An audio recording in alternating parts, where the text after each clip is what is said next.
Bismillahirrahmanirrahim. Assalamualaikum para wargi masyarakat Kecamatan Cilengkrang, Kabupaten Bandung. Perkenalkan, saya Dr. Mutia Nurhayati, Kepala Puskesmas Cilengkrang, Kabupaten Bandung. Puskesmas Cilengkrang, Tohaga, Herang, Mencrang. Puskesmas Cilengkrang terletak di Kecamatan Cilengkrang dengan wilayah kerjanya terdiri dari 6 desa, yaitu Desa Jati Endah, Desa Melatiwangi, Desa Giri Mekar, Desa Cilengkrang, Desa Ciporeat, dan Desa Cipanjalu. Puskesmas Cilengkrang sendiri terletak di Desa Jati Endah, dan desa yang terjauh adalah Desa Cipanjalu yang berbatasan langsung dengan Kecamatan Lembang, Kabupaten Bandung Barat. Wilayah lain yang berbatasan dengan Kecamatan Cilengkrang adalah Kecamatan Cilenyi, Kecamatan Cimenyan, dan Kecamatan Ujung Berung, Kota Bandung. Jumlah penduduk di Kecamatan Cilengkrang sekitar 52.000 jiwa. Jumlah RW-nya ada 78 RW dengan jumlah posyandu 82. Puskesmas Cilengkrang mempunyai visi dan misi yang menginduk kepada visi misi Kabupaten Bandung. Visinya adalah terwujudnya masyarakat Kabupaten Bandung yang bangkit, edukatif, dinamis, agamis, dan sejahtera. Serta misinya adalah menyediakan pelayanan pendidikan dan kesehatan yang berkualitas, merata untuk seluruh masyarakat, dan melaksanakan pemerintahan melalui birokrasi yang profesional berlandaskan nilai-nilai keagamaan. Puskesmas Cilengkrang mempunyai moto, Tohaga Herang Mencrang. Tohaga artinya bangunannya kuat, jasmani dan rohani penduduknya serta petugas Puskesmas Cilengkrang kuat. Herang Mencrang artinya selalu mempunyai ide untuk memperbaiki mutu layanan pada masyarakat. Kami mempunyai kata nilai yaitu prima, profesional dalam melaksanakan tugas, ramah dalam melayani masyarakat, inovatif, mengutamakan kepentingan masyarakat, amanah dalam mengemban tugas. Suatu organisasi dapat berjalan dengan baik apabila mempunyai tujuan yang jelas. Begitu juga dengan Puskesmas Cilengkrang. Kami mempunyai tujuan yang jelas yaitu meningkatkan derajat kesehatan masyarakat Cilengkrang dengan indikator yang jelas yaitu indikator kinerja dan indikator mutu yang terdiri dari INM, indikator mutu pelayanan dan indikator mutu prioritas yang juga mendukung dalam pencapaian indikator kinerja. Berbagai potensi kami maksimalkan untuk dapat mencapai tujuan tersebut dan potensi ini dikelola dengan sebaik-baiknya. Potensi yang pertama adalah sumber daya manusia. Kami mempunyai 39 karyawan yang terdiri dari 24 ASN, 2 K2, 10 DLUD, dan 3 tenaga harian lepas. Kesemuanya ini sudah memenuhi standar jenis ketenagaan. Misalnya kami mempunyai dokter umum, dokter gigi, bidan puskesmas, bidan desa, perawat, terapis gigi dan mulut, apoteker, asisten apoteker, ATLM, nutrisionis, sanitarian, epidemiolog, reka medis, promosi kesehatan, administrasi akuntan, petugas keamanan, petugas kebersihan, dan jurumudi. Semua pegawai berada dalam satu struktur organisasi yang kuat dengan dipimpin oleh seorang kepala puskesmas dan dibantu oleh satker serta ada 6 penanggung jawab. Yang pertama yaitu penanggung jawab UKM esensial dan perkesmas.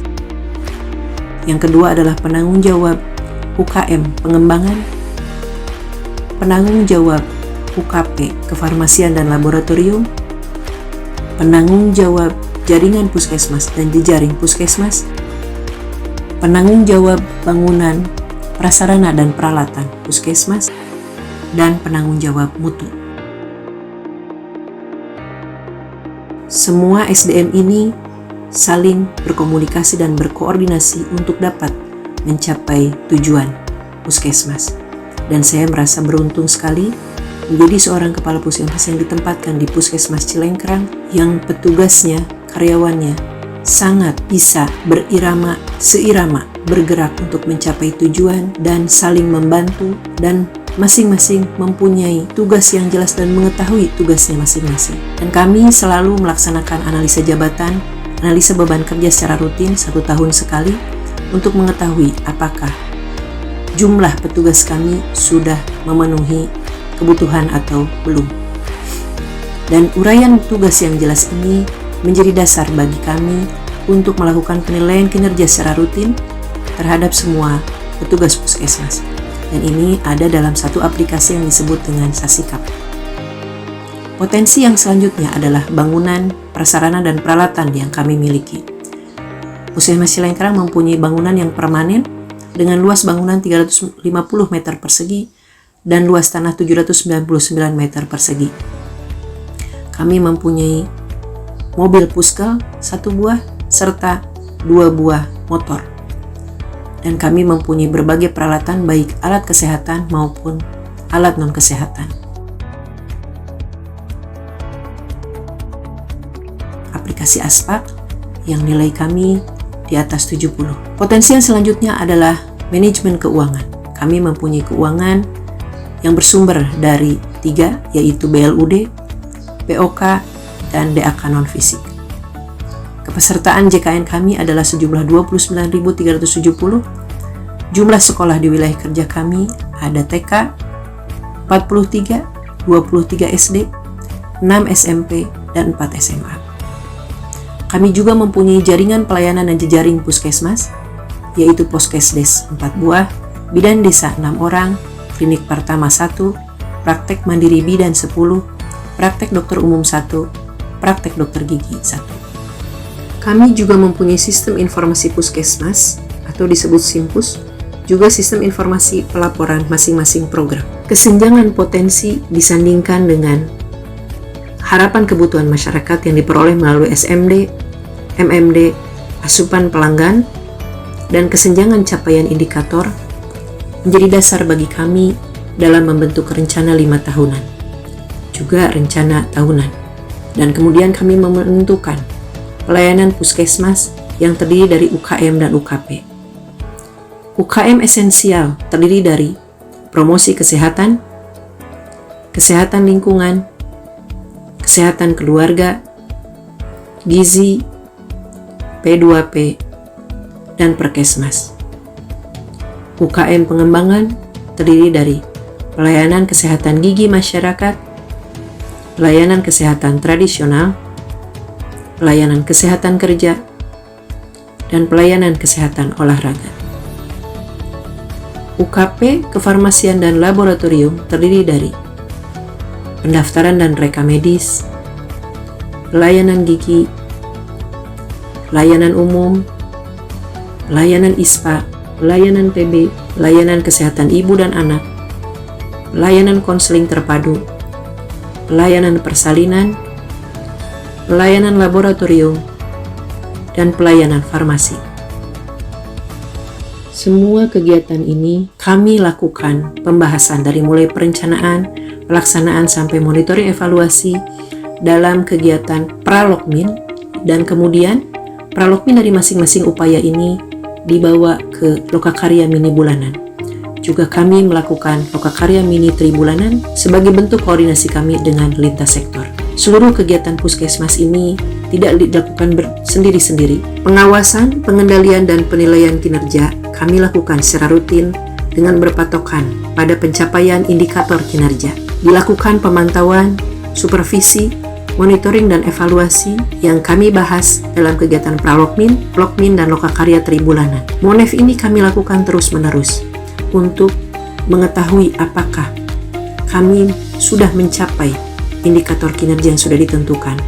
Apabila belum, maka masalah ini dicari penyebabnya, kemudian disusun rencana tindak lanjutnya, dan kemudian dilakukan pemantauan apakah tindak lanjut ini dilaksanakan atau tidak, dan setelah dilaksanakan bagaimanakah efek terhadap perbaikan indikator kinerja. Itu kami lakukan terus-menerus sehingga semua masalah bisa terselesaikan, semua indikator kinerja tercapai, dan otomatis tujuan puskesmas tercapai. Selanjutnya kami juga melaksanakan audit internal dan rapat tinjauan manajemen. Juga Dinas Kesehatan selalu memberikan bimbingan kepada kami, pendampingan kepada kami melalui tim pembinaan klaster binaan, juga melalui kehadirannya ke puskesmas Pembinaan dari Dinas Kesehatan secara rutin dilakukan, baik tim dari Dinas Kesehatannya hadir ke puskesmas ataupun kami diundang ke Dinas Kesehatan untuk mendapatkan pembinaan. Dari hasil monitoring evaluasi yang dilakukan secara rutin terus-menerus mengikuti siklus PDCA dan PDSA, kami menemukan berbagai masalah yang kemudian diputuskan. Cara menyelesaikannya adalah dengan membuat berbagai inovasi. Ada beberapa inovasi yang kami buat. Yang pertama yaitu Aster Sehati, asuhan terpadu sehatkan buah hati. Ini adalah satu inovasi yang dibuat mulai tahun 2018, yaitu satu kegiatan yang disebut dengan pos gizi, adalah mengumpulkan balita yang bermasalah gizi dalam satu lokasi beserta orang tuanya secara terus-menerus setiap hari selama 10 hari dalam 1 bulan, dan selama 3 bulan berturut-turut mendapatkan pendampingan dari kami bekerja sama dengan kader. Di pos gizi ini dilakukan berbagai edukasi mengenai cara menentukan makanan yang baik, cara menyusun menu, cara memasak, kemudian edukasi juga berbagai penyakit, berbagai cara pola hidup, pola asuh yang diberikan kepada para orang tua dari balita tersebut. Dan kemudian kami lakukan penilaian sebelum mengikuti Aster Sehati atau pos gizi ini, dan sesudahnya apakah ada peningkatan berat badan dan panjang badan. Kemudian inovasi yang kedua adalah Saganti, sasarangan gerakan antisipasi stunting, yaitu satu kegiatan yang dicanangkan oleh Camat Cilengkrang tahun 2020, adalah satu kegiatan terpadu yang tujuannya untuk mencegah stunting dari mulai adanya posyandu remaja, kemudian pembinaan terhadap calon pengantin, kemudian kelas ibu, kelas balita, dan ini kami lakukan terpadu sampai saat ini. Kemudian inovasi yang selanjutnya adalah Sesapu, sweeping imunisasi terpadu, adalah satu kegiatan yang dilakukan oleh kader dan bidan desa setiap selesai posyandu melakukan kunjungan ke rumah balita-balita yang tidak hadir datang ke posyandu. Selanjutnya adalah Kabadaba, kartu bantu data balita, adalah suatu kartu yang dibuat untuk memudahkan kader dalam mencatat semua data balita, sehingga data apapun yang diperlukan tentang balita dapat diambil dari Kabadaba ini.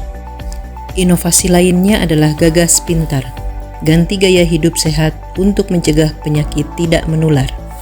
Adalah suatu rangkaian kegiatan yang tujuannya untuk mencegah terjadinya penyakit tidak menular, yaitu dari mulai screening penyakit tidak menular terhadap seluruh warga masyarakat yang berusia 15 tahun ke atas.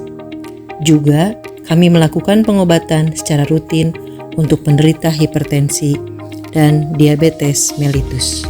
Kemudian juga inovasi yang selanjutnya adalah Gemilang, gerakan mencintai lingkungan. Adalah gerakan satu rumah satu jumantik yang muncul karena adanya kondisi endemis demam berdarah di wilayah Kecamatan Cilengkrang. Maka dibentuklah gerakan satu rumah satu jumantik ini per RW secara bertahap. Setiap tahun bertambah RW-RW yang mengikuti gerakan satu rumah satu jumantik ini. Kemudian Karung Ragaji, kami rangkul orang dengan gangguan jiwa. Ini adalah inovasi di mana petugas kami bekerja sama dengan kader melakukan pemantauan dan pendampingan kepada orang dengan gangguan jiwa dan keluarganya. Inovasi yang terakhir adalah Bombastis, bergerak bersama basmi tuberkulosis. Ini juga merupakan satu gerakan pemberdayaan masyarakat untuk menemukan penderita TB yang baru dan kemudian dirujuk ke puskesmas untuk mendapatkan pengobatan secara terpadu sampai tuntas. Berbagai upaya untuk meningkatkan mutu puskesmas kami lakukan. Sasaran keselamatan pasien kami lakukan dengan mengidentifikasi pasien dengan benar, meningkatkan komunikasi yang efektif, meningkatkan keamanan obat-obatan, memastikan lokasi pembedahan yang benar, kemudian mengurangi risiko infeksi dan mengurangi risiko cedera pasien. Juga kami lakukan manajemen risiko dan pencegahan dan pengendalian infeksi. Dengan adanya CTPS, penggunaan APD, penggunaan exhaust, pelaksanaan sterilisasi, kemudian pengelolaan limbah, dan alur tata laksana dan penempatan pasien. Juga kami lakukan manajemen fasilitas dan keselamatan dengan menyediakan akses yang mudah bagi pengguna layanan dengan keterbatasan fisik, adanya pemberian identitas kepada tamu puskesmas dan CCTV, adanya IPAL, adanya simulasi yang rutin untuk manajemen kedaruratan dan bencana serta kebakaran, kemudian melakukan kalibrasi terhadap alat kesehatan dan pengelolaan utilitas. Berbagai upaya tersebut membuahkan hasil. Yang pertama, bahwa kami sudah mengikuti survei akreditasi. Yang pertama tahun 2016, kami mendapatkan status akreditasi Madya. Tahun 2019 kami mendapatkan status akreditasi utama, dan kali ini adalah akreditasi yang ketiga. Kami berharap mendapatkan paripurna. Juga kami pernah mendapatkan piagam penghargaan sebagai juara kedua dalam lomba penilaian kinerja puskesmas tahun 2022. Kami mengalami peningkatan penilaian kinerja puskesmas tahun 2022 dibandingkan dengan tahun 2021. Penilaian kinerja tahun 2021 sebesar 86,09 dan naik di tahun 2022 menjadi 87,81. Kemudian kami juga menjadi tempat kaji banding dari beberapa puskesmas. Yang terakhir yaitu Puskesmas Soreang, Cileunyi, dan Kutawaringin melakukan kaji banding pada kami. Juga kami menjadi tempat PKL bagi peserta pelatihan manajemen puskesmas yang diselenggarakan oleh UPLKes yang berasal dari Kabupaten Majalengka. Kemudian kami juga menjadi wahana pendidikan dari berbagai kampus. Yang pertama adalah Kampus Dharma Husada Bandung yang melakukan MOU dengan kami dan selalu menempatkan mahasiswanya untuk mengikuti PKL atau PBL di wilayah kerja kami. Juga Dharma Husada Bandung ini juga membantu dalam pencapaian indikator kinerja kami. Kemudian yang kedua, kami menjadi tempat bagi dokter intensif dalam memulai karya mereka sebagai dokter. Demikian profil kami. Salam sehat dari Puskesmas Cilengkrang. Wassalamualaikum warahmatullahi wabarakatuh.